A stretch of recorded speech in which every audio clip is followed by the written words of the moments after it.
خداوند کے زندہ پاک کلام میں سے ہمارے لیے زبور 105۔ خداوند کا شکر کرو، اس کے نام سے دعا کرو، قوموں میں اس کے کاموں کا بیان کرو، اس کی تعریف میں گاؤ، اس کی مدح سرائی کرو، اس کے تمام عجائب کا چرچا کرو، اس کے مقدس نام پر فخر کرو۔ خداوند کے طالبوں کے دل شادمان ہوں، خداوند اور اس کی قوت کے طالب ہو، ہمیشہ اس کے دیدار کے طالب رہو۔ ان عجیب کاموں کو جو اس نے کیے، اس کے عجائب اور منہ کے احکام کو یاد رکھو۔ اے اس کے بندے ابراہیم کی نسل، اے بنی یعقوب اس کے برگزیدو، وہی خداوند ہمارا خدا ہے، اس کے احکام تمام زمین پر ہیں۔ اس نے اپنے عہد کو ہمیشہ یاد رکھا، یعنی اس کلام کو جو اس نے ہزاروں پشتوں کے لیے فرمایا، اسی عہد کو جو اس نے ابراہیم سے باندھا، اور اس قسم کو جو اس نے اسحاق سے کھائی، اور اسی کو اس نے یعقوب کے لیے آئین یعنی اسرائیل کے لیے ابدی عہد ٹھہرایا، اور کہا کہ میں کنعان کا ملک تجھے دوں گا کہ تمہارا موروثی حصہ ہو۔ اس وقت وہ شمار میں تھوڑے تھے، بلکہ بہت تھوڑے، اور اس ملک میں مسافر تھے۔ وہ ایک قوم سے دوسری قوم میں اور ایک سلطنت سے دوسری سلطنت میں پھرتے رہے۔ اس نے کسی آدمی کو ان پر ظلم کرنے نہ دیا، بلکہ ان کی خاطر اس نے بادشاہوں کو دھمکایا اور کہا کہ میرے منصوبوں کو ہاتھ نہ لگاؤ اور میرے نبیوں کو کوئی نقصان نہ پہنچاؤ۔ پھر اس نے فرمایا کہ اس ملک میں قحط نازل ہو، اور اس نے روٹی کا سہارا بالکل توڑ دیا۔ اس نے ان سے پہلے ایک آدمی کو بھیجا، یوسف غلامی میں بیچا گیا۔ انہوں نے اس کے پاؤں کو بیڑیوں سے دب دیا، وہ لوہے کی زنجیروں میں جکڑا رہا جب تک کہ اس کا سکن پورا نہ ہو۔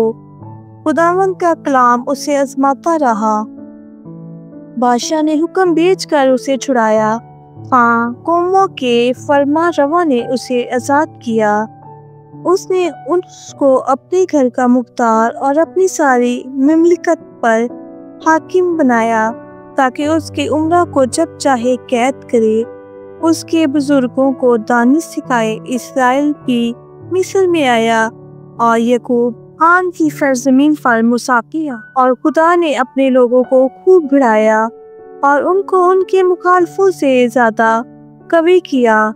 اس نے ان کے دل کو برگشتہ کیا تاکہ اس کی قوم سے عداوت رکھیں اور اس کے بندوں سے دغا بازی کریں۔ اس نے اپنے بندہ موسیٰ کو اور اپنے برگزیدہ ہارون کو بھیجا۔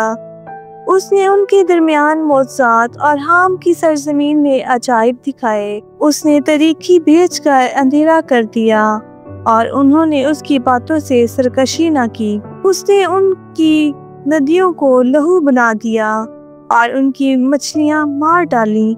ان کے ملک اور بادشاہوں کے بالا خانوں میں مینڈک ہی مینڈک بھر گئے۔ اس نے حکم دیا اور مچھروں کے گھول آئے، اور ان کی سب حدود میں جوئیں آ گئی۔ اس نے ان پر مینا کی جگہ اولے برسائے اور ان کے ملک میں دہکتی آگ نازل کی۔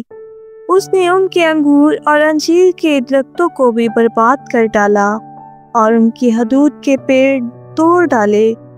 اس نے حکم دیا تو بے شمار ٹڈیاں اور کیڑے آ گئے اور اس کے ملک کے تمام نباتات چٹ کر گئے اور ان کی زمین کی پیداوار کھا گئے۔ اس نے ان کے ملک کے سب پہلوٹوں کو بھی مار ڈالا جو ان کی پوری قوت کے پہلے پھل تھے، اور اسرائیل کو چاندی اور سونے کے ساتھ نکال لایا، اور اس کے قبیلوں میں ایک بھی کمزور آدمی نہ تھا۔ ان کے چلے جانے سے مصر خوش ہو گیا، کیونکہ ان کا خوف مصریوں پر چھا گیا تھا۔ اس نے بادل کو سیبان ہونے کے لیے پھیلا دیا اور رات کو روشنی کے لیے آگ دی۔ ان کے مانگنے پر اس نے بٹیریں بھیجی اور ان کو آسمانی روٹی سے سیر کیا۔ اس نے چٹان کو چیرا اور پانی پھوٹ نکلا اور خشک زمین پر ندی کی طرح بہنے لگا، کیونکہ اس نے اپنے پاک قول کو اور اپنے بندہ ابراہیم کو یاد کیا، وہ اپنی قوم کو شادمانی کے ساتھ اور اپنے برگزیدوں کو گیت گاتے ہوئے نکال لایا، اور اس نے ان کو قوموں کے ملک دیے، اور انہوں نے امتوں کو محنت کے پھل پر قبضہ کیا، تاکہ وہ اس کے آئین پر چلے اور اس کی شریعت کو مانے۔ خداوند کی حمد کرو، آمین۔